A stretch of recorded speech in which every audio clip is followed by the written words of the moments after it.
Thank you very much, everyone. Thank you. Thank you.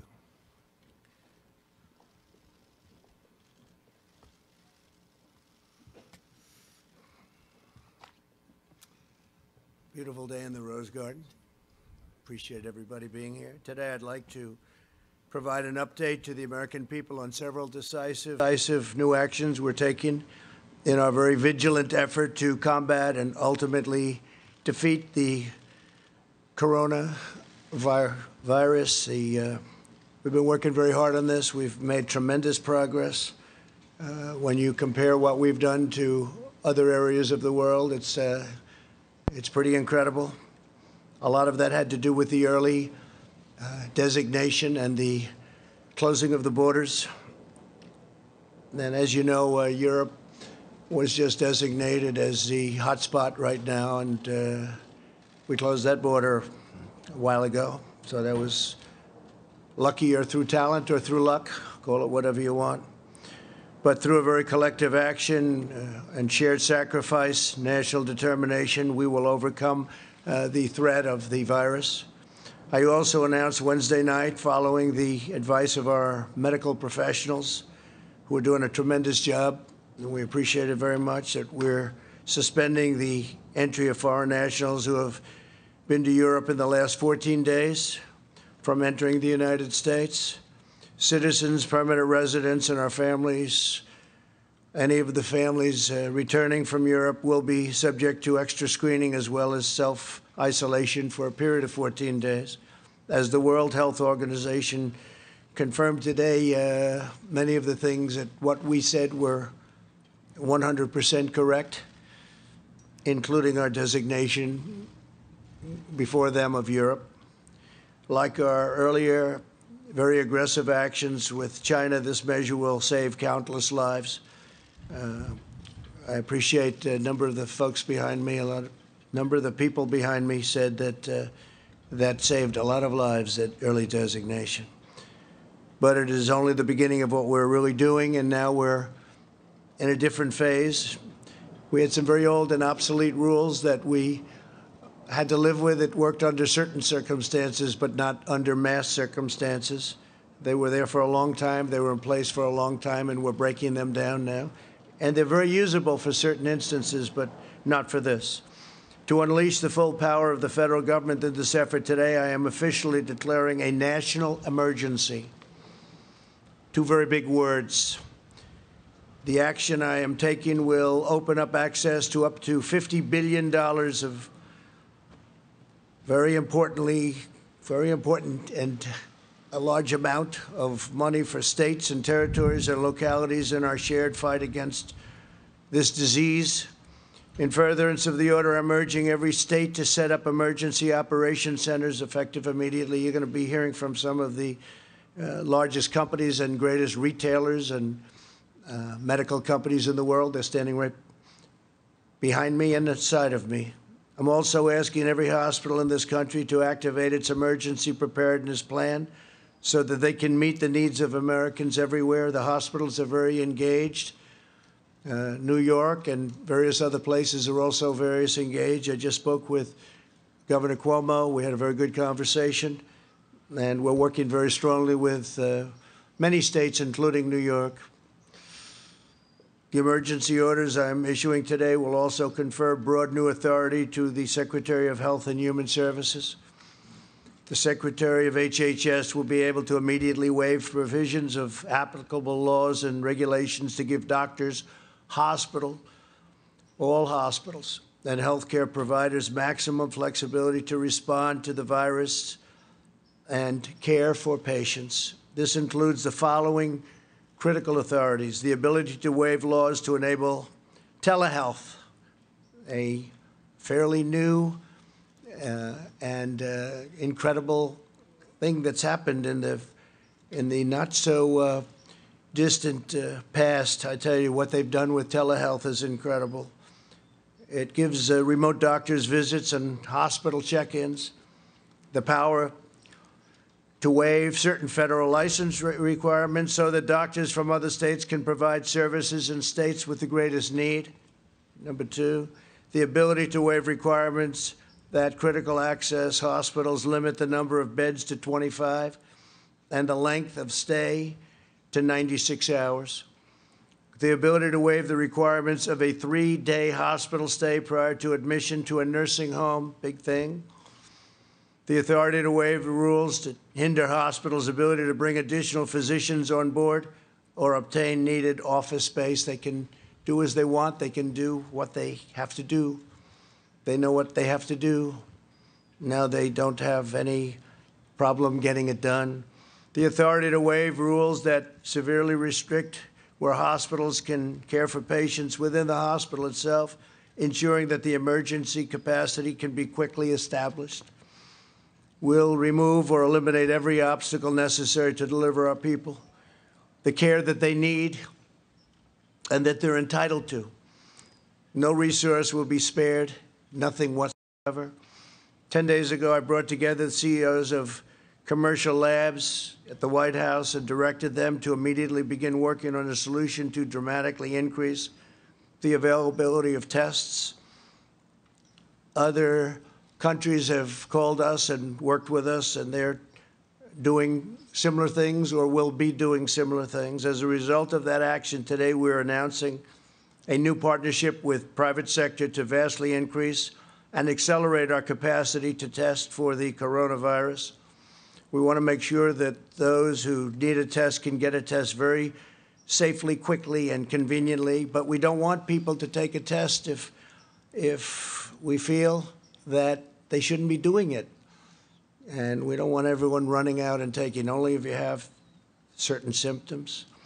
Using federal emergency authorities, the FDA approved a new test for the virus. We did this within hours after receiving the application from Roche, a process that would normally take weeks.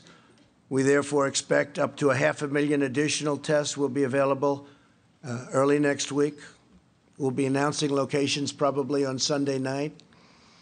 I want to thank Roche, great company, for their incredible work. I'd also like to thank Thermo Fisher. The FDA's goal is to hopefully authorize the application within 24 hours. It'll go very quickly. It's going very quickly, which will bring additionally 1.4 million tests on board next week and 5 million within a month. I doubt we'll need anywhere near that. At the same time, we've been in discussions with pharmacies and retailers to make drive-through tests available in the critical locations identified by public health professionals. The goal is for individuals to be able to drive up and be swabbed without having to leave your car. I want to thank Google. Google is helping to develop a website. It's going to be very quickly done, unlike websites of the past, to determine whether a test is warranted and to facilitate testing at a nearby convenient location. We have many, many locations behind us, by the way. We cover this country and large parts of the world, by the way. We're not going to be talking about the world right now, but we cover very, very strongly our country, stores in virtually every location.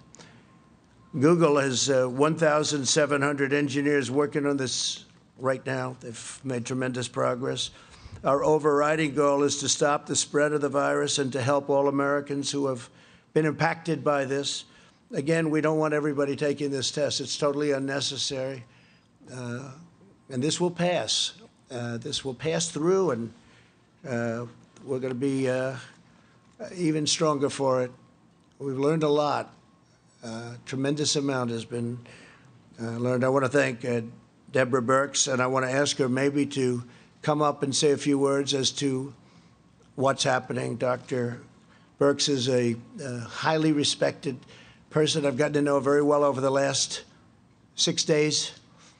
And what we've done is rebuilt something that was very old-fashioned, somewhat obsolete, certainly obsolete when it comes to the kind of numbers that we're talking about. Dr. Birx, please. Thank you, Deborah. Thank you, Mr. President. It's a pleasure to be here with all of you. I think you know at the beginning of this epidemic, HHS through CDC proactively developed an assay built on the existing flu surveillance system. That surveillance system was then converted to diagnostic system. But last Tuesday, seeing the spread of the virus around the globe, the President realized that our current approach to testing was inadequate to meet the needs of the American public. He asked for an entire overhaul of the testing approach. He immediately called the private sector laboratories to the White House, as noted, and charged them with developing a high-throughput quality platform that could meet the needs of the American public.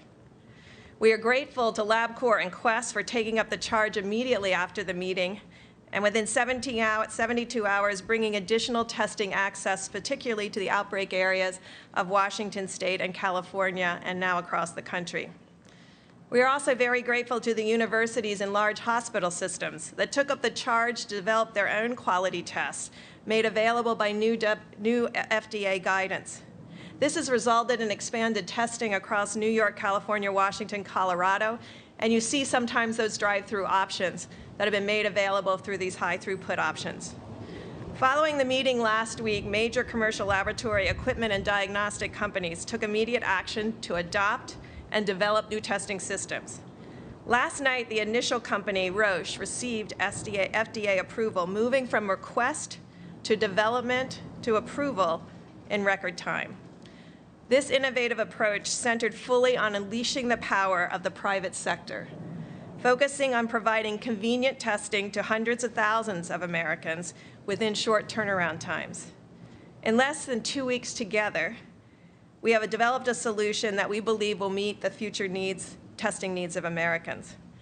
I understand how difficult this has been.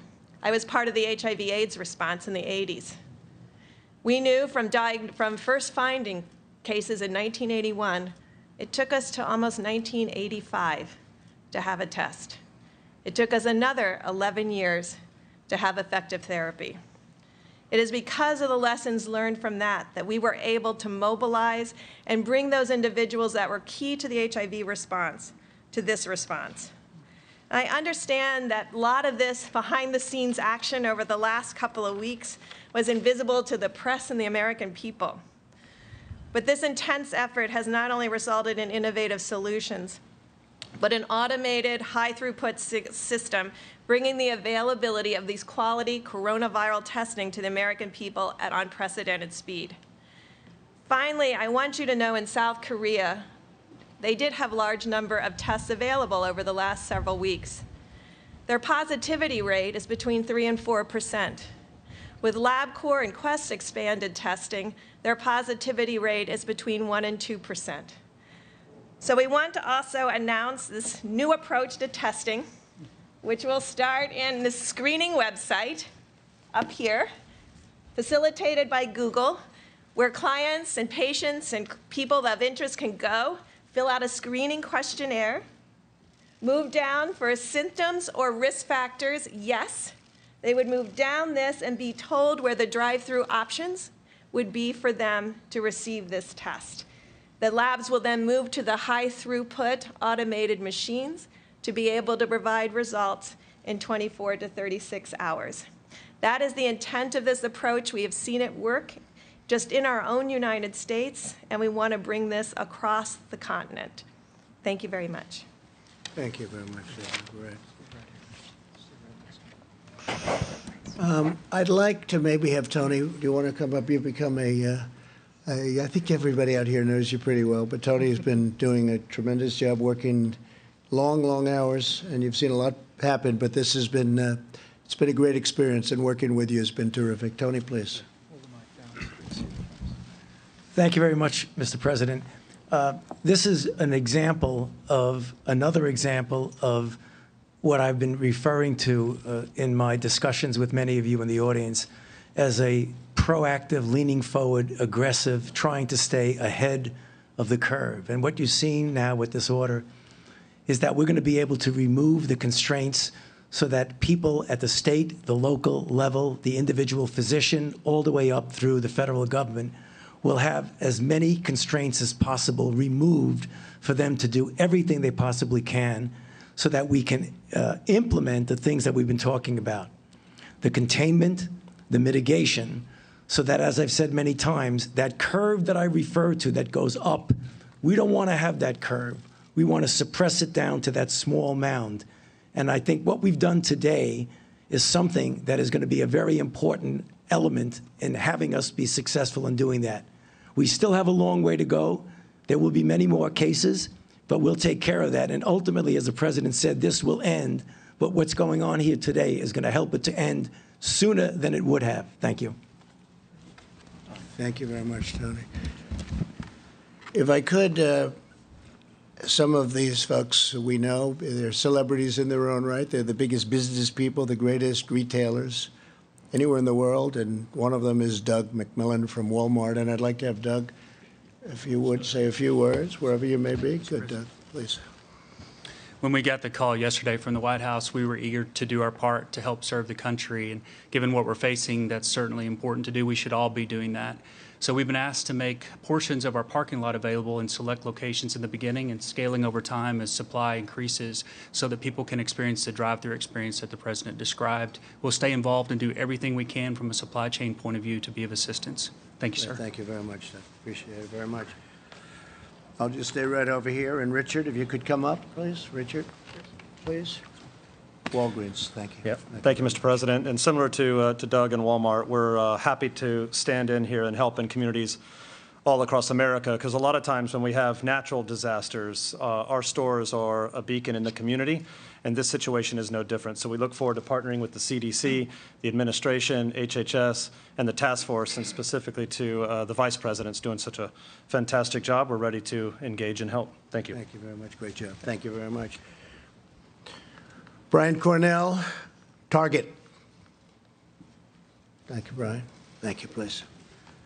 Well, Mr. President, thank you for inviting us here today, along with our colleagues from Walmart and Walgreens and our partners at CVS. Normally, you'd view us as competitors, but today we're focused on a common competitor, and that's defeating the spread of the coronavirus.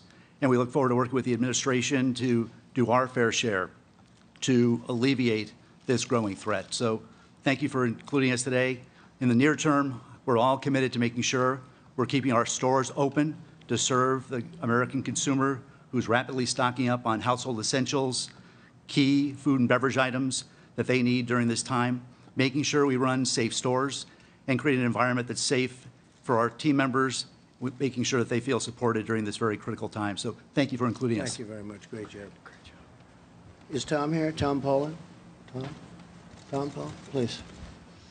Thank you, Mr. President. As CEO of Becton Dickinson, we're one of the leading providers of medical devices as well as collection products for testing of coronavirus. We're ramping up our manufacturing capacity to ensure that the right collection devices and testing equipment are ready to address this issue. Thank you, Mr. President. Thank you very much, Tom. Great job you've done. Stephen Rakowski, Quest Diagnostics, please. Great job. Thank you very much. Thank you very much. Thank you, Mr. President. So as mentioned, we were called with the leadership of the Vice President last week to come together as an industry. And we took advantage of that opportunity to work with the FDA, to work with the Center for Disease Control. And we are up and running with tests in a number of our facilities. As the President mentioned, we now have capabilities from Roche Diagnostics that we will bring into our facilities this weekend. And I know myself and my colleague at LabCorp will be doing the same. So the capacity available to the American public to support this action with consumers will be considerably increased in the next few weeks. Thank you, Mr. President. Thank you very much. I appreciate it. Thanks. And Matt Sauce, please, of Roche. Matt, thank you, Matt. Thank you, Mr. President. So from Roche, we want to thank the FDA for their rapid approval of our coronavirus test. We really appreciate the partnership with the CDC and the FDA to get that to market as fast as possible, because it's critical for us to make that available to help patients in need, and working with laboratories to get it up and going in the near future, which will bring hundreds of thousands of tests available to patients in need in the United States. So thank you. And you can do it. You can do it. A great company. David Pierre of Signify Health, please. Thanks, Dave. Thank you, Mr. President. We are the largest house call provider in the U.S., and we go to the homes of the most vulnerable elderly. And through our network and our logistics engine, we stand ready to help and provide our clinicians to be where they're needed, whether they're in retail clinics or in the home, and we're here to assist. Thank you very much. Thank you very much. And we'll be changing a lot of the rules, regulations for future, should this happen in the future, which we hope it never does, but it will, I guess, somewhere out there. There's some bad ones over the years, and I guess that'll continue to an extent, but we hope it never happens. But we're going to be changing a lot of the old rules and specifications and regulations. Adam Schechter, who's really been of tremendous help, LabCorp, please. Adam. Thank you, Mr. President. At LabCorp, we're working every second of every day to increase the number of tests that we can run. We're working with academic medical centers, with our colleagues at Quest, with other hospital and other laboratories to ensure that we do everything we can to increase the testing as we move forward. And I can tell you we understand how important the testing is, and we are committed to doing everything possible. Thank you very much. Great job. Thank you. Thomas Moriarty, CVS. We all know CVS. Thank you. Thank you, Thomas. Thank you, Mr. President. We have been focused since the start of making sure our patients and the customers we serve have the information they need, the safety they need as well.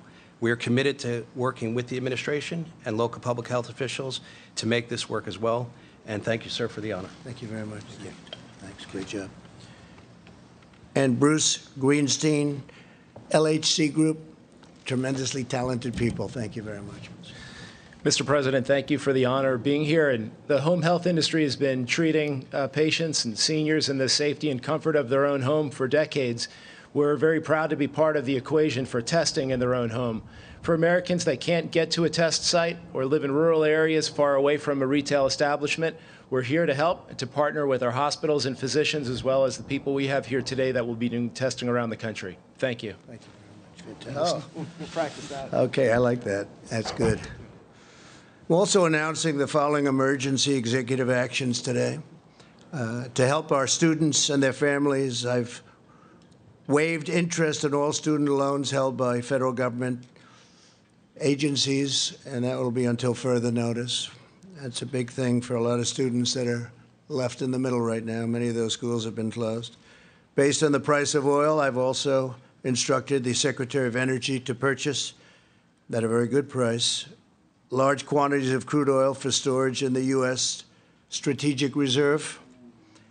We're going to fill it right up to the top, saving the American taxpayer billions and billions of dollars, helping our oil industry and making us even further toward that wonderful goal which we've achieved, which nobody thought was possible, of energy independence. It puts us in a position that's very strong, and we're buying it at the right price. And that's something that would have not even been possible a week ago. The price of oil went down quite a bit, so we're going to fill it up. There's a good time to fill it up. I'd like to ask Mike Pence to say a few words, please. VP. Thank you, Mr. President. It is this day should be an inspiration to every American, because thanks to your leadership from early on, not only are we bringing a whole-of-government approach to confronting the coronavirus, we're bringing an all-of-America approach. Mr. President, from early on, you took decisive action. You suspended all travel from China. You created travel advisories, South Korea and Italy. We screened all travelers from all airports in both of those countries. And on the unanimous recommendation of your health experts, you, at midnight tonight, will effectively suspend all travel from Europe, and Americans that were returning will be screened and asked to voluntarily participate in a 14-day quarantine. Throughout this process, Mr. President, you've put the health of America first, but you brought the best of America to address it. And it's not just at the federal level. As you said, Mr. President, we've been working with states across the country. We issued broad guidelines from CDC for every American. But this week, at your direction, we tailored specific recommendations from CDC for New York, Washington State, California, Massachusetts, and Florida.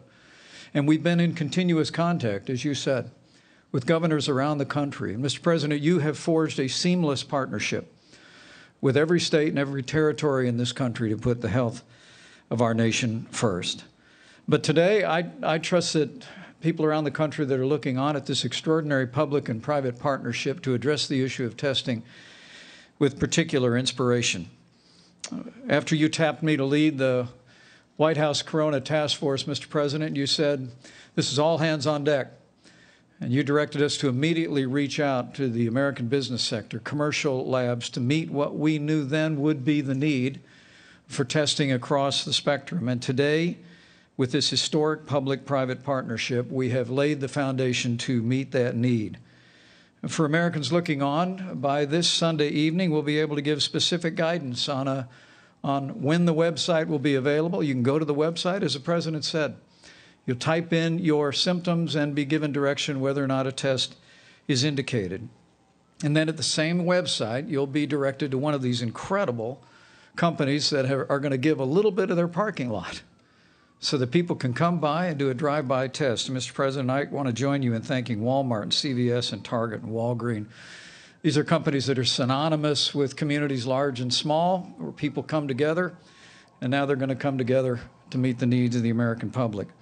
These commercial laboratories, LabCorp and Quest and Roche, have just done an incredible job stepping forward, and they're going to literally make hundreds of thousands of tests available and being processed with results to patients in the very near future. But it's all a result of you tasking us with bringing together not just government resources, which all state labs can now test across the country. CDC is testing. But you said, Mr. President, that we wanted to bring all the resources of the country together, and that's what this partnership really means. You know, the truth is that we have coronavirus cases now in 46 American states. And while the risk of serious illness of the coronavirus remains low, we want to encourage every American to practice common sense, practice good hygiene, go to the CDC's website to see what the guidance is for your community or for the American people broadly. And as the President has said, it's especially important now that we look after senior citizens with chronic underlying health conditions. Last week, the President directed the Center for Medicaid and Medicare Services to raise the standards at our nursing homes, increase inspections at our nursing homes. And today we're offering very specific guidance, which Seema Verma will articulate about visitations at nursing homes. It's important to remember that they were there for us when we were growing up, Mr. President. They helped us with our homework. They tucked us in at night. They cheered us on as we pursued education, cheered us on in our careers, and now it's time for us to be there for them and to recognize that seniors with chronic health conditions are the most vulnerable, and Americans can make a difference. So wash your hands, use common sense, look after the most vulnerable. And Mr. President, I know I join you in saying that every American should be proud of this incredible public-private partnership that's going to be speeding access of testing to millions of Americans in the weeks ahead. And together, as you've said many times, together we'll get through this. Together we'll put the health of America first. Thank you. Seema, where's Seema? I'd like you to maybe take that a step further, please, on nursing homes. Thanks. Thank you. Well, thank you to the President for the declaration. It allows my agency, CMS, that runs Medicare and Medicaid and has oversight of all of the nation's healthcare facilities, to suspend regulations that could get in the way of treating patients during this time. These temporary national blanket waivers are reserved for the rarest of circumstances, and they represent a massive mobilization of our country's resources to combat this terrible virus. And the flexibilities we are offering will be a godsend to the providers, clinicians, and facilities on the front lines of this fight. And later, CMS is going to be issuing guidance directing nursing homes to temporarily restrict all visitors and non-essential personnel, with a few exceptions such as end-of-life situations. We fully appreciate that this measure represents a severe trial for residents of nursing homes and those who love them, but we are doing what we must to protect our vulnerable elderly. Thank you. As I said in my address to the nation the other night, all Americans have a role to play in defeating this virus. Our most effective weapon right now is to limit the damage to our people and our country and slow the spread of the virus itself. The choice we make, the precautions we put into place are critical to overcoming the virus, reducing its spread, and shortening the duration of the pandemic, which is what it is. The CDC has published guidelines on the coronavirus.gov to enable its coronavirus.gov, and it's very heavily used right now, I will say, to enable every American to respond to this epidemic and to protect themselves, their families, and their communities. While the risks to young and healthy Americans remains very low, we've learned a lot about this over the last 2 weeks. Anyone can be a carrier for the virus and risk transmission to older Americans and those with underlying health conditions and those who are most at risk. They have not done very well. Older Americans who are, especially if they have a health problem, they have not done well. We must take all precautions and be responsible for the actions that we take and that we see other people take. We want to prevent the spread and transmission of the disease. It's incredible what's happening with the sporting world, where so many of the great sports that we've gotten so used to at this time of the year, they're not going to be meeting, and they've done a great service, actually, but that would be another way that it could be, problems could be caused. But this is why I outlined on Wednesday night my administration's the fact that we've issued a requirement suspending all medically unnecessary visits to various places, but in particular nursing homes. We should all be working off the same playbook when it comes to protecting Americans. We have to. We need to be consistent in adopting measures to limit the spread of the virus. The virus is the same whether it's spreading in cities, towns, or rural communities. The tools and tactics for attacking it are similar no matter where you go. No matter where you go. You have some hot spots throughout the world right now that people would have never thought possible. And they're being very seriously affected.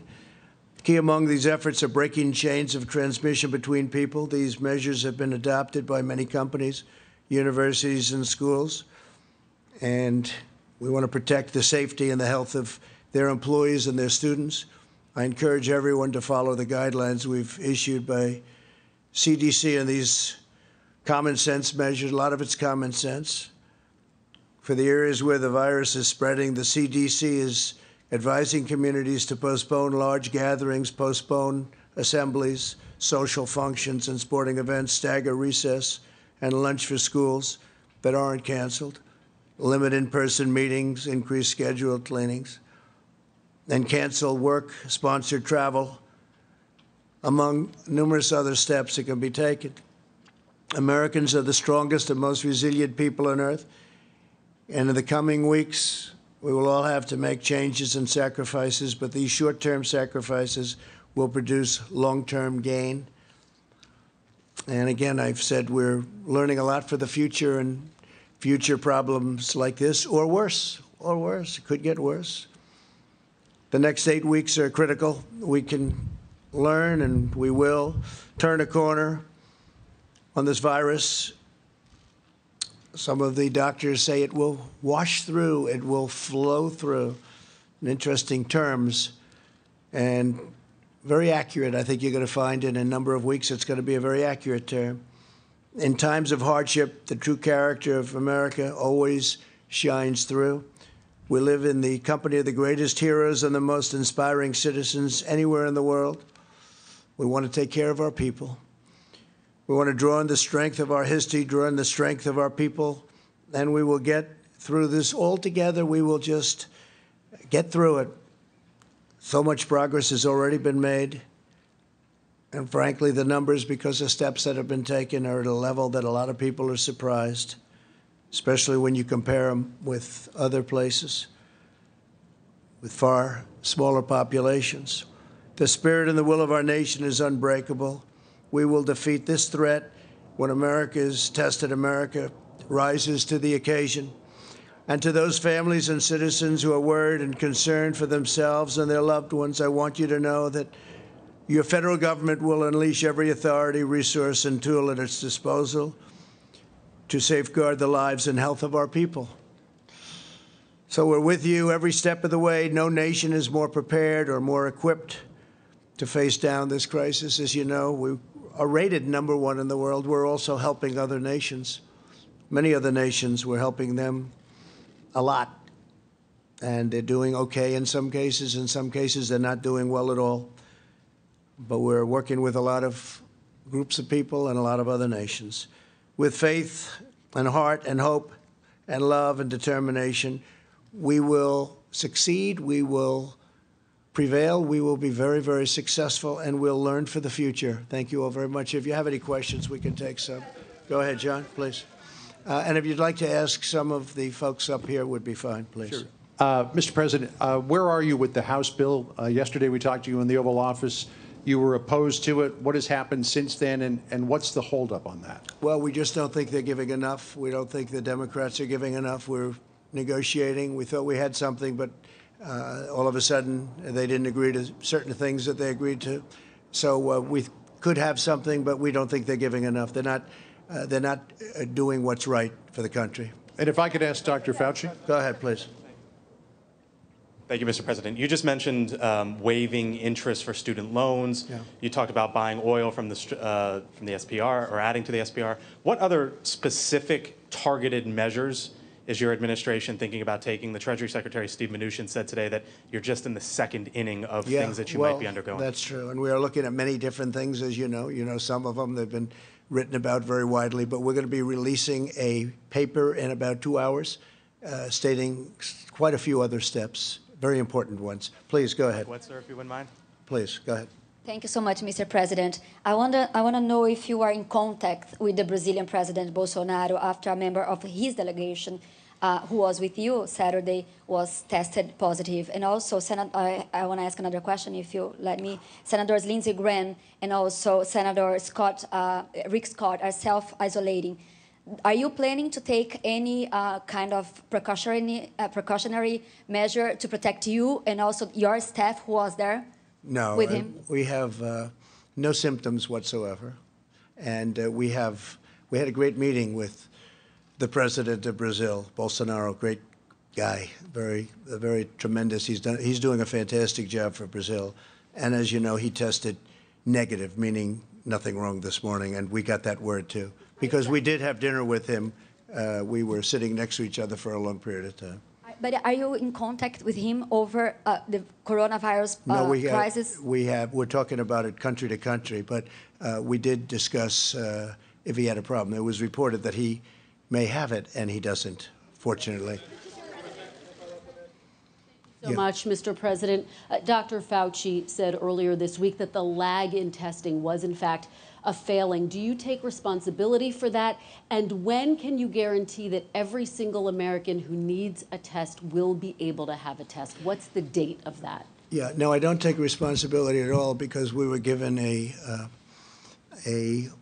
set of circumstances and we were given rules, regulations, and specifications from a different time. Wasn't meant for this kind of an event with the kind of numbers that we're talking about. And what we've done is redesigned it very quickly with the help of the people behind me. And we're now in very, very strong shape. I think we'll be announcing, as I said, Sunday night. And this will start very quickly. And we'll have the ability to do in the millions over a very, very quick period of time. So, no. And what we have done, and we are going to be leaving a very indelible print for the future in case something like this happens again. But it was and that's not the fault of anybody. And frankly, the old system worked very well for smaller numbers, much smaller numbers, but not for these kind of numbers. Tony, maybe you'd like to say something? Will you have, Tony, yes, please, by Sunday night, will every American be able to get a test? So just to reiterate what I said to many of you multiple times, it's a dissonance of a system. The system was not designed for what it was designed for. It worked very well. The CDC designed a good system. If you want to get the kind of blanket testing and availability that anybody can get it, or you could even do surveillance to find out what the penetrance is, you have to embrace the private sector. And this is exactly what you're seeing, because you can't do it without it. So when I said that, I meant the system was not designed for what we need. Now, looking forward, the system will take care of it. Mr. President, And with respect, interestingly, if you go back, please, if you go back to the swine flu, it was nothing like this. They didn't do testing like this, and actually they lost approximately 14,000 people, and they didn't do the testing. They started thinking about testing when it was far too late. What we've done, and one of the reasons I think people are respecting what we've done it very early. We've gotten it very early, and we've also kept a lot of people out. Mr. President, yes, the please, go last ahead. administration Please. said that they had tested 1 million people at this point. You've been Well, ask them president how for they did with the 3 swine years. flu. It was a disaster. But with respect, you've been Next, president please. for 3 years, Next, and please. Wuhan was suffering. They had a very big failure with swine flu, a very big failure. President, I want to ask you about the European travel ban that goes into effect at midnight tonight and the exemption that you've offered to the UK. There are 17 countries that are in the so-called Schengen zone that have fewer coronavirus cases than the UK. And just in the past 24 hours, the UK has added 208 coronavirus cases to their total. Why do they, Mr. President, deserve an exemption? And would you consider adding them to this travel ban list? Well, that was recommended to me by a group of professionals, and we are looking at it based on the new numbers that are coming out, and we may have to include them in the list of countries that we will, you could say, ban or whatever it is during this period of time. But yeah, the numbers have gone up fairly precipitously over the last 24 hours, so we may be adding that. And we may be adding a couple of others, and we may frankly start thinking about taking some off. Go ahead. Thank you, Mr. President. I'm a correspondent with Hong Kong Phoenix TV. You have mentioned that the number in China has been decreasing. China has made tremendous progress in the past weeks. True. I'm wondering how much confidence does this give you to control the virus in the United States? And do you see the data China has been sharing with the United States has been helpful? I think it has been helpful. We've been working very much with China. I've spoken, as you know, with President Xi. They went through hell, and their numbers are starting to look very good. They're really looking very good. We're very happy about that. We are sharing data, yes. In fact, we're sharing quite a bit of data, including the fact that some of our pharmaceutical companies are working over there right now with large groups of people. Yeah, go ahead, please. Thank you, Mr. President. You spoke with Canadian Prime Minister Trudeau yesterday. Yes, did you discuss the potential closing of the border between Canada and the U.S.? And by extension, are you considering ways to salvage the $2 billion daily trade between the two countries? So we didn't discuss the border. We've had a very good relationship, just about finished with the USMCA, as you know. He called me to tell me that. I think that was the primary reason for the call. At the time, his wife had not been diagnosed, and she's a lovely lady, wonderful lady, great lady. And since then, I've read that the result was that she has it. And I was a little surprised. I think he was surprised also. We did discuss it prior to. She's going to be fine, but he thought that she would not most likely have the virus. Unfortunately, she does. But we didn't discuss the border yesterday, no. Go ahead, please. If you have any questions for these great geniuses up here, you should, even a business question related to what we're talking about. Mr. President, Ross Palumbo from ABC News Miami. As a relatively new Floridian, what is your message today to the cruise line industry and the travel industry that Florida depends upon? And since Senator Rick Scott and Miami-Dade Mayor Carlos Jimenez have the same exposure as you and they are self-isolating, what's your message to them that they shouldn't be? Well, I don't know that I had exposure, but I don't have any of the symptoms. And we do have a White House doctor, and I should say many White House doctors, frankly. And I asked them that same question, and they said, you don't have any symptoms whatsoever. And we don't want people without symptoms to go and do the test. The test is not insignificant. As far as the cruise line business, we're with them all the way. It's a great business. It's a great U.S. business, frankly. And I know how important they are to the country. That includes airlines, but the cruise line business obviously was hit very hard. We had a tremendous success out in Oakland, where we moved it. Vice President Pence did a fantastic job with that. We worked with UK, we worked with Canada. They took their people back in Canada. It was approximately 600 people. UK likewise took a large number of people back to the United Kingdom. And we have people quarantined. It was a big operation, and it worked out really, you don't hear about it anymore. It worked out really well. Mike, you may even want to say something about that, because that was really done properly. Well, thank you, Mr. President. And that program with the Grand Princess, the ship, is continuing to be administered in the highest standards, orderly way, as the President directed. And Americans that needed treatment have received them. I spoke to the governor of Iowa today, and some of those who now have been cleared are able, in proper supervision, to be returning to Iowa. They're making arrangements for them to do that. Others in Texas, others in Georgia. Again, it's another example of the extraordinary cooperation. Governor Abbott, Governor Gavin Newsom, Governor Brian Kemp of Georgia. But to add to that, the President directed me last Saturday to travel down to Miami. We met with all the leaders of the cruise line industry. Several cruise lines have announced a 60-day pause in operations. Our Department of Homeland Security has praised them for doing that because of the unique health challenges, particularly presented to seniors with underlying conditions. We have a proposal from the cruise line industry, but they're currently considering what other steps that they might take, perhaps even similar to what those other lines have taken.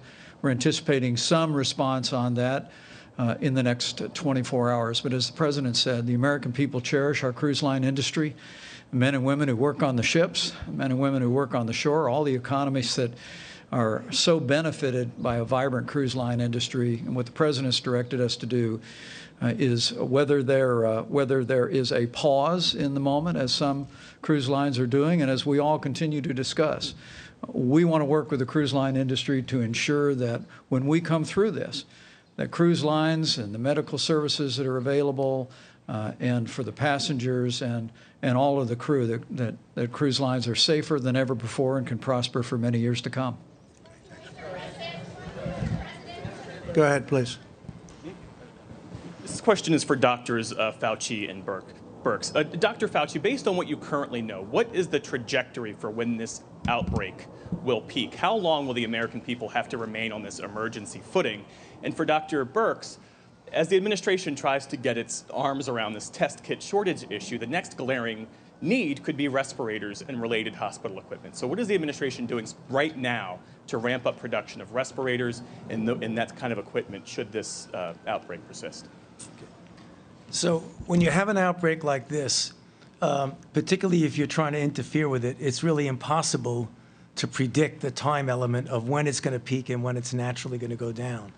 So if you look at the situation where countries really did not get to the point of trying to contain and mitigate very well, you see a peak over several weeks and then down again over other several weeks.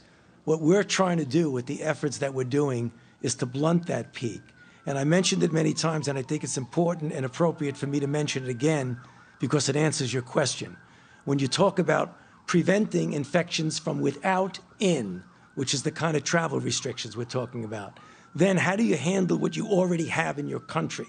You continue some sort of containment, but you also do mitigation, and you try to proportion it to the areas where there are the most infections. The success of that and how much you make this turn into this is going to give you the amount of time. If we're successful, it'll be less. If we're not successful, it's going to be more. But these kind of things generally run out in a few months. Hopefully, we'll make it several weeks, 8, 9, whatever weeks. But I can't give you a number because it depends on how successful we are. Great, thank you. It's a great question, and Dr. Fauci and I have worked together a very long time and continue. It's a privilege to work with him every day.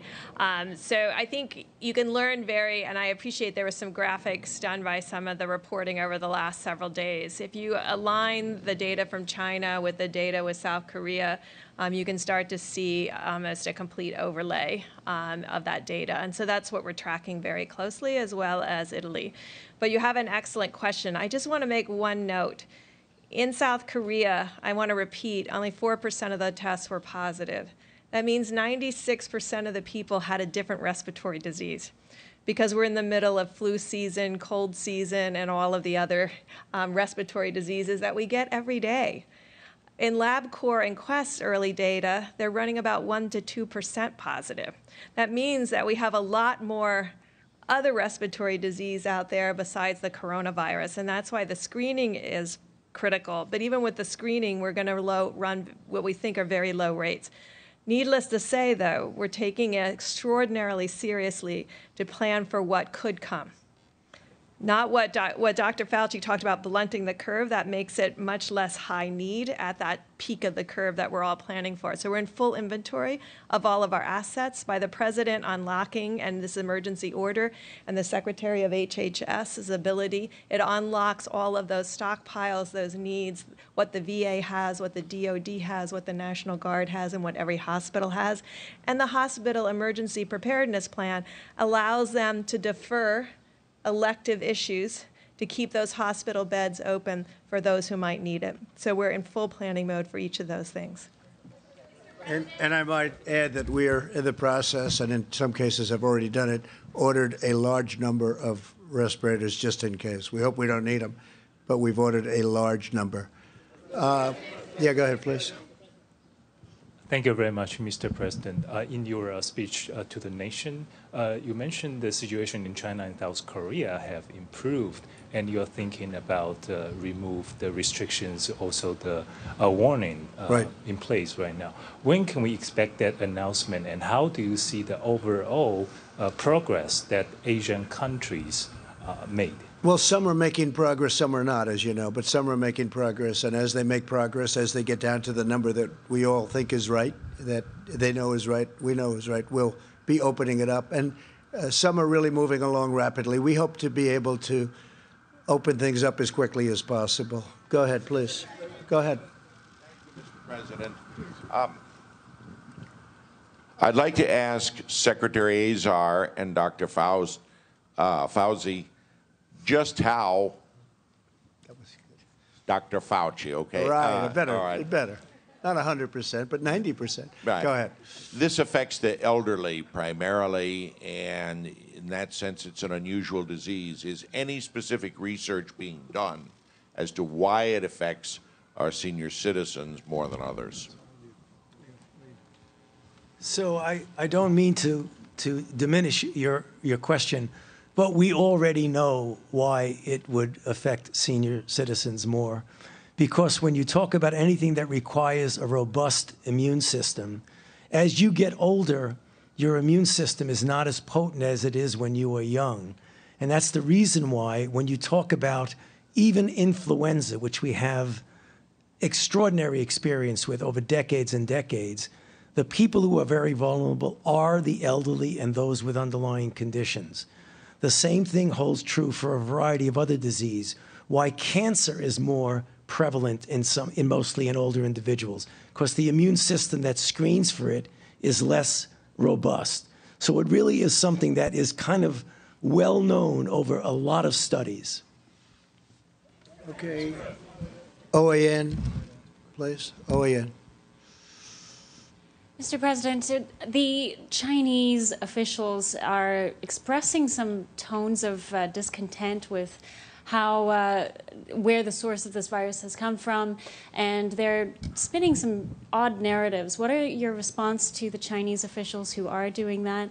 And have they signaled any kind of resistance to upcoming trade talks in response to how we're handling this virus? No, we have our deal with China. They're going to be buying $250 billion worth of goods and $50 billion from our farmers, and it's a great deal for our country. It's about time somebody did that. And frankly, phase 2 will start negotiating. I did read one article, but I don't think that article was representative, certainly not in my conversations with President Xi. And they know where it came from. We all know where it came from.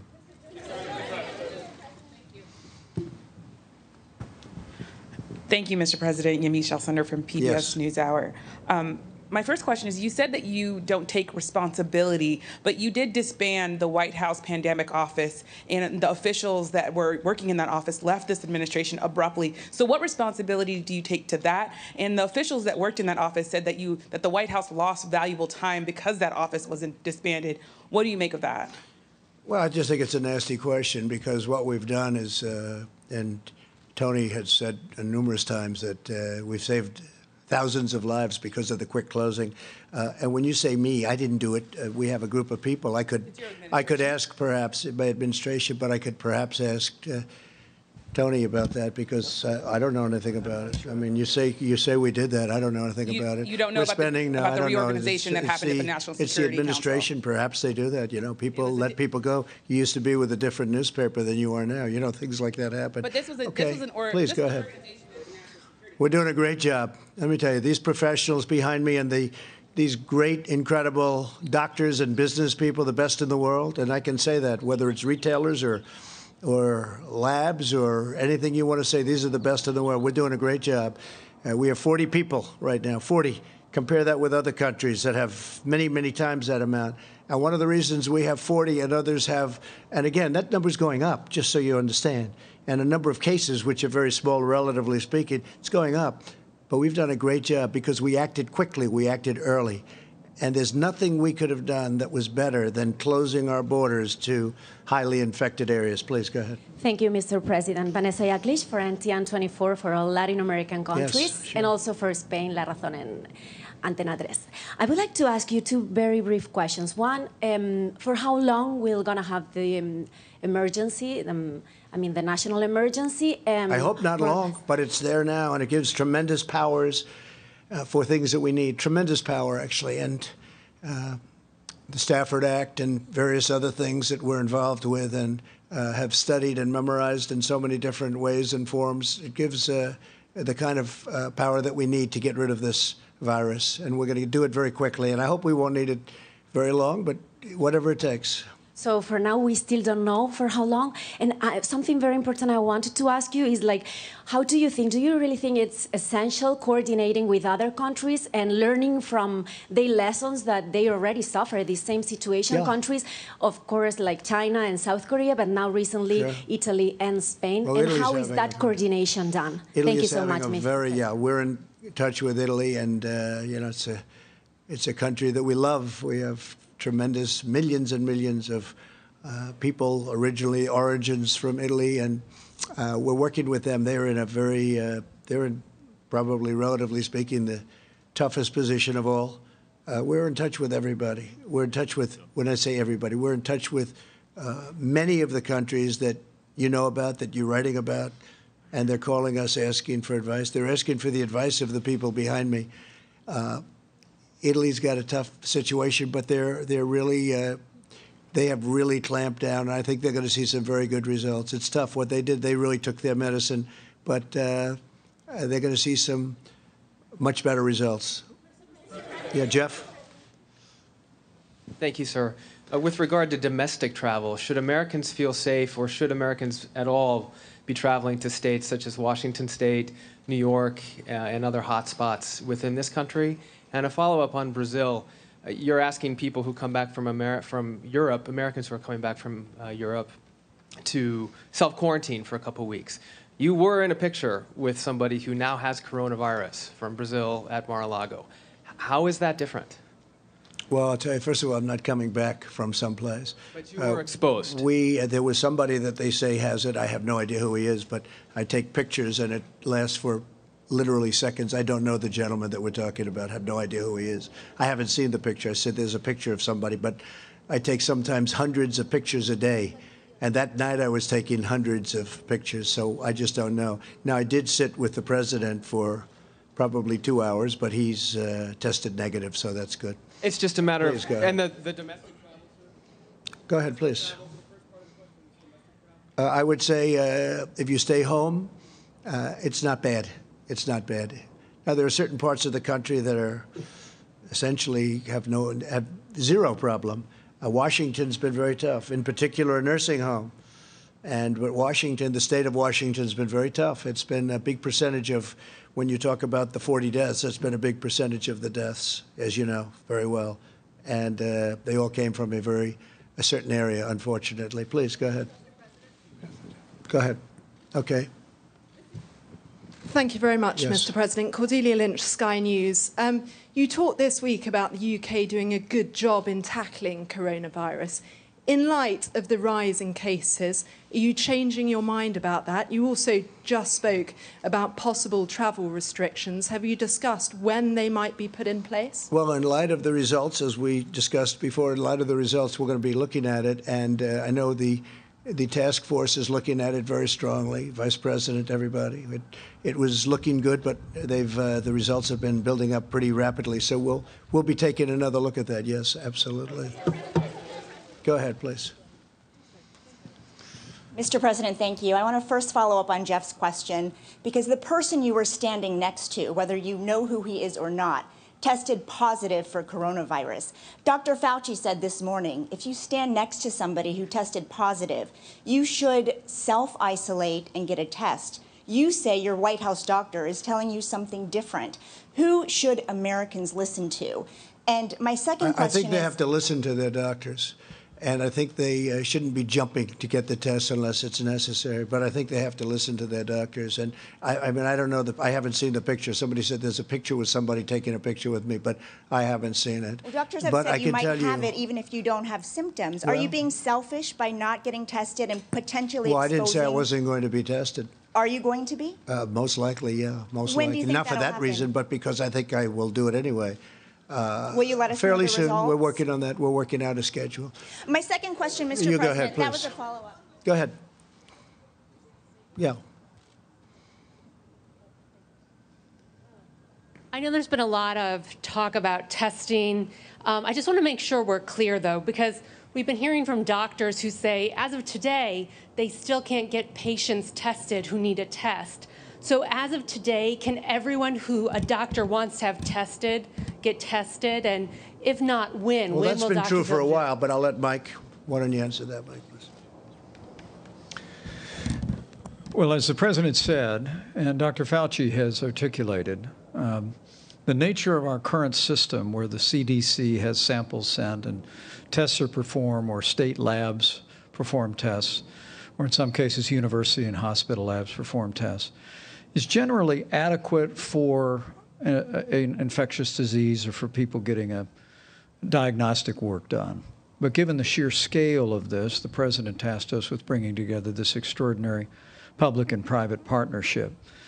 Today, by some estimates, when you add all the labs together, and today the President made it possible for every state in the country and their state labs to authorize labs across their state to do coronavirus testing. We're estimating somewhere between 15 and 20,000 tests a day are able to be performed. But very soon, with the program that was announced today, Americans will be able to visit one of the sites closest to them, as described on the website, if they're symptomatic, if the questionnaire indicates it, be able to have a test there, and these incredible companies will process the test and they'll receive that information. But for now, the best advice that we can give for people is to speak to their doctor, as the President just said. And if the doctor indicates that physician, if it's not a university hospital or otherwise authorized lab, can contact the state lab. Again, every state lab in the country can perform tests today. But what the President charged us with when I was tasked to take over the White House Coronavirus Task Force was open up tests all across the country.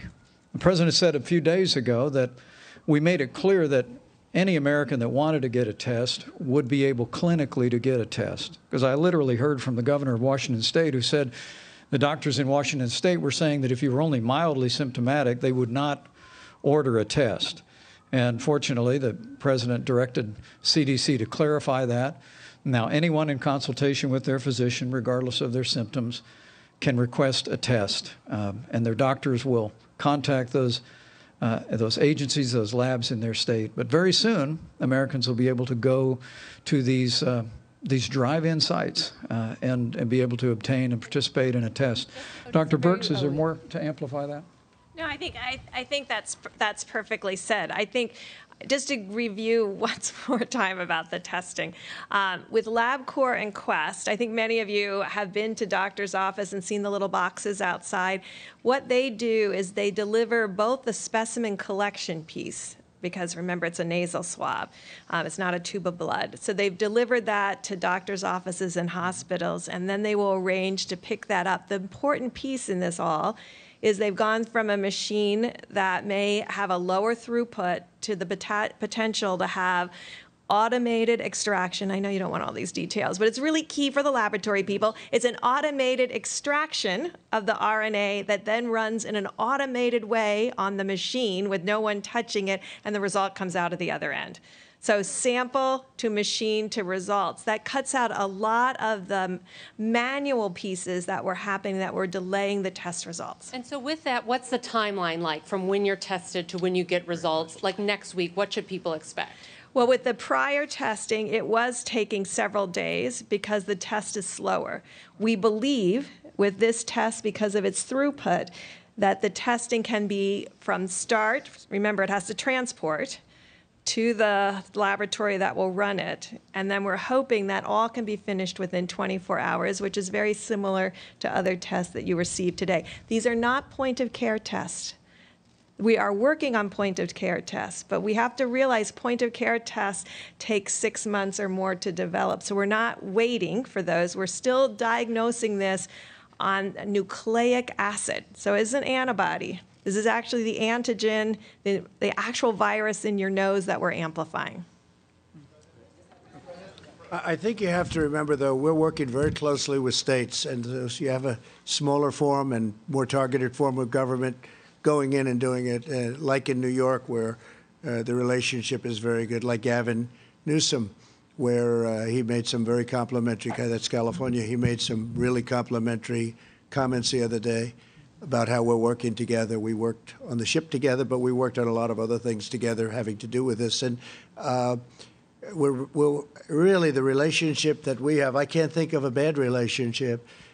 We're helping them. We're funding them in some cases, depending on what it is you're talking about.